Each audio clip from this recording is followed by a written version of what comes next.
ഏത്തപ്പഴം അഥവാ നേന്ത്രപ്പഴം വല്ലാതെ പഴുത്തു കഴിഞ്ഞാൽ ആർക്കും വേണ്ടല്ലേ. തൊലി കറുത്ത് തുടങ്ങിയാൽ പിന്നെ കുട്ടികളൊന്നും കഴിക്കില്ല. അപ്പോൾ നമുക്ക് അവർക്കിഷ്ടമുള്ള രീതിയിലുള്ള മറ്റ് പല റെസിപ്പീസാക്കി മാറ്റിക്കഴിഞ്ഞാൽ വളരെ ഈസി ആയിട്ട് ചിലവായി കിട്ടും. അപ്പോൾ അങ്ങനെ 3 റെസിപ്പീസാണ് ഇന്ന് ഞാൻ ചെയ്യാൻ ഉദ്ദേശിക്കുന്നത്. 3 നിങ്ങൾ കണ്ടു നോക്കുക, ഇഷ്ടപ്പെടുന്നത് ട്രൈ ചെയ്ത് നോക്കുക, എന്നിട്ട് അഭിപ്രായവും പറയണം. വളരെ ഈസി ആയിട്ടുള്ള റെസിപ്പീസാണ്, എല്ലാവർക്കും ഇഷ്ടമാവും. ഞാൻ 3 നേന്ത്രപ്പഴമാണ് ആദ്യം എടുക്കുന്നത്. ഇത് ഒരുപാട് പഴുത്തോന്ന് ചോദിച്ചാൽ അത്ര ആയിട്ടില്ല, എന്നാലും ഒരു വിധമൊക്കെ കറുത്തു തുടങ്ങി. ഈ ഒരു പാകത്തിലുള്ള പഴത്തിന് നമുക്ക് എന്ത് ചെയ്യാൻ പറ്റും നോക്കാം. ഇതിൻ്റെ തൊലിയൊക്കെ കളഞ്ഞ് ഇതുപോലെ വട്ടത്തിൽ കട്ട് ചെയ്ത് വെക്കുക. ഈ ഒരു സൈസിൽ കട്ട് ചെയ്താൽ മതി. ഇതുകൊണ്ട് കുട്ടികൾക്ക് ഇഷ്ടപ്പെടുന്ന വളരെ ഈസി ആയിട്ടുള്ളൊരു റെസിപ്പിയാണ് നമ്മൾ ചെയ്യാൻ പോകുന്നത്. ഒരു പാൻ അടുപ്പിൽ വയ്ക്കുക, അതിലേക്ക് അല്പം നെയ്യ് ഒഴിച്ചു കൊടുക്കുക. 1 ടേബിൾ സ്പൂണോ 2 ടേബിൾ സ്പൂണോ അതൊക്കെ നിങ്ങളുടെ ഇഷ്ടം. നെയ്യ് ചൂടാവുമ്പോൾ പഴക്കഷ്ണങ്ങൾ അതിലിട്ടൊന്ന് നിരത്തി വയ്ക്കുക. തീ വളരെ കുറച്ച് വെക്കണം, അല്ലെ പെട്ടെന്ന് കരിഞ്ഞു പോവും. ഒരു 2-3 മിനിറ്റ് കഴിയുമ്പോൾ നമുക്കിത് തിരിച്ചിട്ട് കൊടുക്കണം. ഇതിൻ്റെ കൂടെ തന്നെ അല്പം പഞ്ചസാര കൂടി വിതറി കൊടുക്കാം. ഞാനിപ്പോൾ ഒരു 1.5 ടേബിൾ സ്പൂൺ പഞ്ചസാരയാണ് ഇട്ട് കൊടുത്തത്. അപ്പോൾ പഞ്ചസാര ഉരുകി കാരമലൈസ് ചെയ്ത് വരും. അപ്പോൾ നമ്മുടെ പഴത്തിനൊരു പ്രത്യേക സ്വാദും മണവും ടെക്സ്ചറും ഒക്കെ ഉണ്ടാവും. കുട്ടികൾക്കൊക്കെ ഇഷ്ടപ്പെടുന്ന ഒരു ടെക്സ്ചറാണത്. അതുകൊണ്ട് പഞ്ചസാര ഒഴിവാക്കണ്ട. പഴത്തിന് ഓൾറെഡി മധുരം ഉണ്ടല്ലോ, പിന്നെ പഞ്ചസാര വേണോ എന്ന് നിങ്ങൾക്ക് തോന്നിയേക്കാം. പക്ഷെ അത് ഇതിന് നല്ലൊരു ടേസ്റ്റ് കൊടുക്കും. ഇങ്ങനെ തിരിച്ചു മറിച്ചു ഇട്ട് കൊടുക്കുക. ഒരു 8-10 മിനിറ്റ് കൊണ്ട് വേണം നമ്മൾ ഈ ഡിഷ് റെഡിയാക്കി എടുക്കാൻ. ചൂടോടെ കഴിക്കാനും ശ്രദ്ധിക്കുക. ചൂടാറിക്കഴിഞ്ഞാൽ പഞ്ചസാരയ്ക്ക് ആ ഒരു സ്റ്റിക്കി നേച്ചർ ഉണ്ടല്ലോ, അതുകൊണ്ട് അല്പം കഴിക്കാൻ ബുദ്ധിമുട്ട് തോന്നിയേക്കാം. ഇത് കുട്ടികൾക്ക് തീർച്ചയായിട്ടും ഇഷ്ടപ്പെടും. ഉണ്ടാക്കി നോക്കൂ. ഇനി നമ്മുടെ പഴം ഇത്രയും പഴുപ്പായാലോ? ഇന്ന് നിങ്ങൾ കണ്ടാൽ അയ്യേ എന്ന് പറയുന്ന ഒരു പരുവമായിട്ടുണ്ട്, പക്ഷെ കളയാൻ പറ്റില്ലല്ലോ.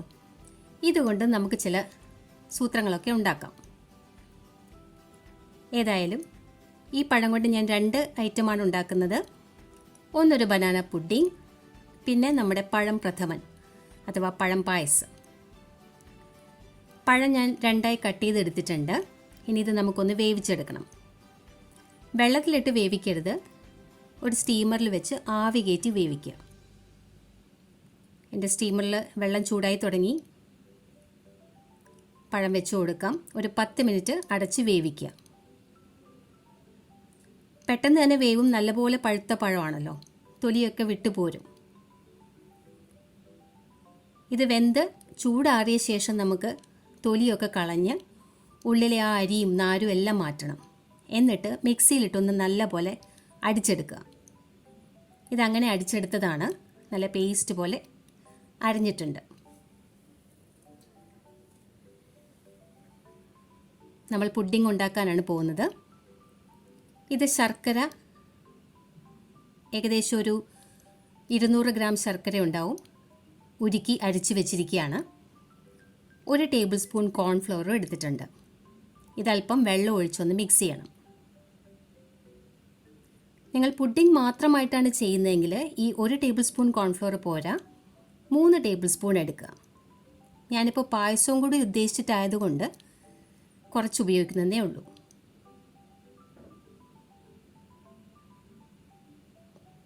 ഇത്രയും റെഡിയാക്കി വെച്ച ശേഷം പാൻ അടുപ്പിൽ വയ്ക്കാം. പാൻ ചൂടാകുമ്പോൾ അതിലേക്ക് നമ്മുടെ ശർക്കര ഉരുക്കി അരിച്ച് വെച്ചിരിക്കുന്നത് ചേർത്ത് കൊടുക്കുക. ടേബിൾ സ്പൂൺ കണക്ക് പറഞ്ഞാൽ ഒരു 4 ടേബിൾ സ്പൂൺ ഉണ്ടാവും. പുഡിങ്ങിന് ഇത്രയും മധുരം വേണ്ടാന്നുണ്ടെങ്കിൽ നിങ്ങൾക്ക് കുറയ്ക്കാം. കാരണം പഴം ഓൾറെഡി നല്ലപോലെ പഴുത്തതാണ്, നല്ല മധുരം ഉണ്ടാവും. അപ്പോൾ അതുകൂടി മനസ്സിൽ കണ്ടിട്ട് ശർക്കര എടുത്താൽ മതി.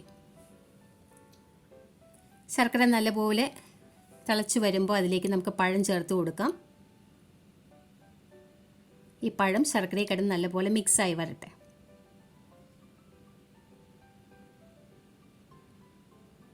ആദ്യം ഒന്ന് മിക്സ് ചെയ്ത് തുടങ്ങുമ്പോൾ അല്പം ബുദ്ധിമുട്ടുണ്ടാവും, എന്നാലും പെട്ടെന്ന് തന്നെ ഇത് മിക്സായി വന്നോളും. നമുക്കിങ്ങനെ പഴവും ശർക്കരയും കൂടി വരട്ടി വെച്ചാൽ ഫ്രീസറിൽ സൂക്ഷിച്ച് വെക്കാം. പെട്ടെന്നൊരു പായസമൊക്കെ ഉണ്ടാക്കണം തോന്നിയാൽ പെട്ടെന്ന് തന്നെ ചെയ്യാവുന്നതേ ഉള്ളൂ. തേങ്ങാപ്പാൽ മാത്രം മിക്സ് ചെയ്താൽ മതി. പഴം ഒരുപാട് കൂടുതൽ കിട്ടുന്ന സമയത്ത് ഇതുപോലെയൊക്കെ ചെയ്തു വയ്ക്കാം. അല്പം നെയ്യ് ഒഴിച്ചു കൊടുക്കുന്നുണ്ട്, 2 ടേബിൾ സ്പൂൺ.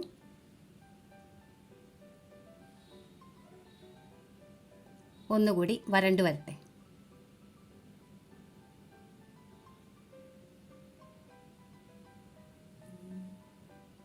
ഇതെല്ലാം കൂടെ നല്ലപോലെ ഒന്ന് വരട്ടിയ ശേഷം വേണം കോൺഫ്ലവർ ചേർക്കാൻ.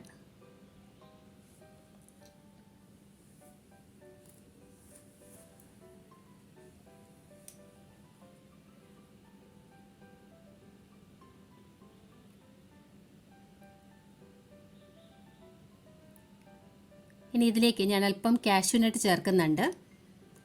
പകരം വേറെ ഏതെങ്കിലും നട്ട്സ് വേണമെങ്കിൽ നിങ്ങൾക്ക് ഉപയോഗിക്കാം. ബദാമോ പിസ്തയോ ഏത് വേണമെങ്കിലും ഉപയോഗിക്കാം.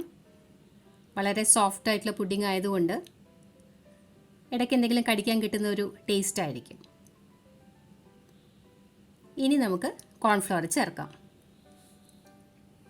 ഞാൻ നേരത്തെ പറഞ്ഞ പോലെ ഞാനിപ്പോൾ 1 ടേബിൾ സ്പൂണേ ചേർക്കുന്നുള്ളൂ. നിങ്ങൾ പുഡിംഗ് മാത്രമായിട്ട് ചെയ്യുമ്പോൾ 3 ടേബിൾ സ്പൂൺ ചേർക്കുക, എന്നാലേ ആ കറക്റ്റ് ടെക്സ്ചർ കിട്ടുകയുള്ളൂ.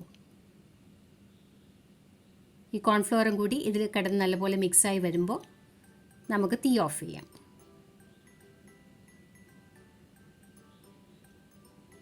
ഇതിനങ്ങനെ കറക്റ്റ് ഒരു പാകം നോക്കാനൊന്നുമില്ല. നല്ലോണം മിക്സായി വരണം. നമ്മുടെ പാനിൽ നിന്ന് ശരിക്ക് വിട്ട് പോരുന്ന പാകമാകുമ്പോൾ ഓഫ് ചെയ്യുക.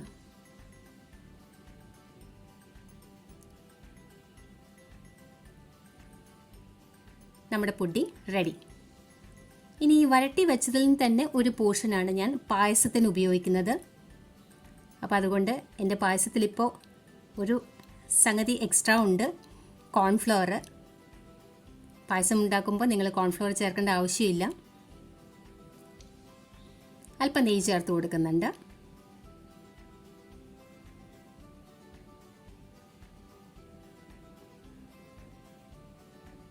ഇനി ഇതിലേക്ക് നമുക്ക് തേങ്ങാപ്പാൽ ചേർത്ത് കൊടുക്കാം. ഇത് 2 പാലാണ്. 2 ഗ്ലാസ് 2 പാലാണ് ഞാൻ ഒഴിച്ചു കൊടുക്കുന്നത്.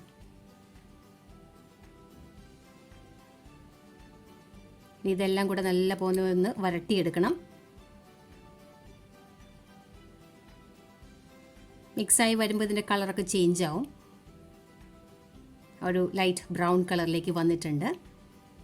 പിന്നെ കോൺഫ്ലവർ ചേർത്തിരിക്കുന്നത് കൊണ്ടായിരിക്കാം കളറ് നമ്മൾ സാധാരണ പഴം പ്രഥമന് വരുന്ന കളർ കിട്ടിയിട്ടില്ല. പിന്നെ അതിലും അല്പം കൊഴുപ്പ് കൂടുകയും ചെയ്യും. അപ്പോൾ ആ കോൺഫ്ലവർ എന്നുള്ള ഭാഗം ഒഴിവാക്കാൻ ശ്രദ്ധിക്കണം. നല്ല പോലെ വരണ്ടു വന്നിട്ടുണ്ട്.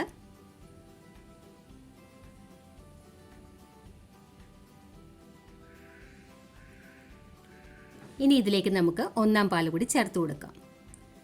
1/2 ഗ്ലാസ് 1 പാലാണ് ഞാൻ ഒഴിച്ചിരിക്കുന്നത്. 1 പാൽ ഒഴിച്ച ശേഷം ഒരുപാട് തിളപ്പിക്കേണ്ട ആവശ്യമില്ല. നല്ലപോലെ ഒന്ന് മിക്സായി വരുമ്പോൾ തീ ഓഫ് ചെയ്യാം.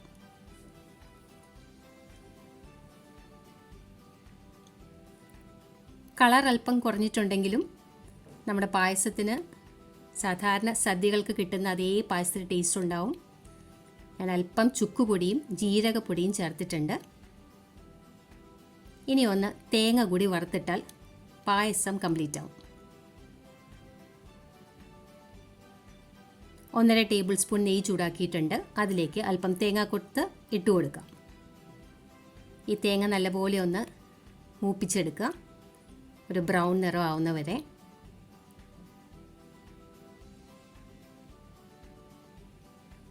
എന്നിട്ട് അത് നമ്മുടെ പായസത്തിലേക്ക് ഒഴിച്ചു കൊടുക്കുക. ആ നെയ്യോടുകൂടി തന്നെ ഒഴിക്കുക.